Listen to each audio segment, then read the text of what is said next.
Hello students, मैं doctor उत्तम Kumar RLSY college Bettiah. Subject financial accounting यानी कि बीकॉम पार्ट 1 का फर्स्ट पेपर। इसमें आज हम लोग का चैप्टर है, उसका नाम है इंस्टॉलमेंट पेमेंट सिस्टम यानी किस्त भुगतान पद्धति। आज मैं इसकी आपको थ्योरी बताने आया हूँ। चलिए चलते हैं।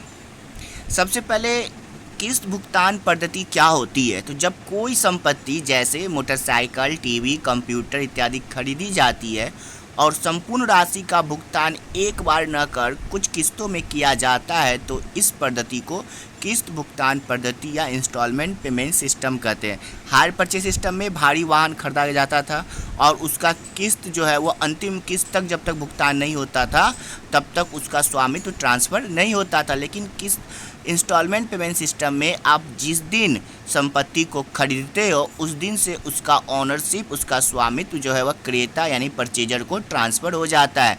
इसको इंस्टॉलमेंट पेमेंट सिस्टम कहते हैं। ठीक है, लेकिन लिखा इस पद्धति के अनुसार क्रेता जिस दिन संपत्ति को खरीदता है उसी दिन उसे स्वामित्व हस्तांतरित हो जाता है। इसके दो पक्षकार होते हैं, एक होता है क्रेता यानी परचेजर, एक होता है विक्रेता वेंडर। इसमें हायर वर्ड लगा नहीं होता है और हायर परचेज सिस्टम में हायर वर्ड लगा होता है। क्रेता मतलब वह व्यक्ति जो संपत्ति को किस्त भुगतान पद्धति पर खरीदता है उसे क्रेता कहते हैं। One who purchase assets on installment payment system is called purchaser. और वेंडर का मतलब वह व्यक्ति जो संपत्ति को बेचता है उसे विक्रेता कहते हैं। ठीक है, बेचने वाले व्यक्ति को विक्रेता या वेंडर कहते हैं। अब आइए कुछ महत्वपूर्ण पॉइंट्स देख लेते हैं, इंपॉर्टेंट बिंदु। सुपुर्दगी की राशि यानी कि डाउन पेमेंट। तो संपत्ति के क्रय के समय जो राशि क्रेता के द्वारा विक्रेता को एक मुश्त यानी कि एक बार में जो भुगतान किया जाता है उसे डाउन पेमेंट या सुपुर्दगी की राशि कहते हैं।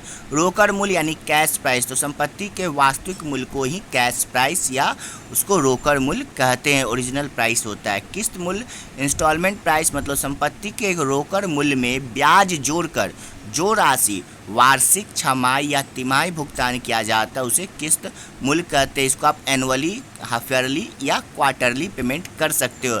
इंस्टॉलमेंट प्राइस का मतलब हुआ कैश प्राइस प्लस इंटरेस्ट।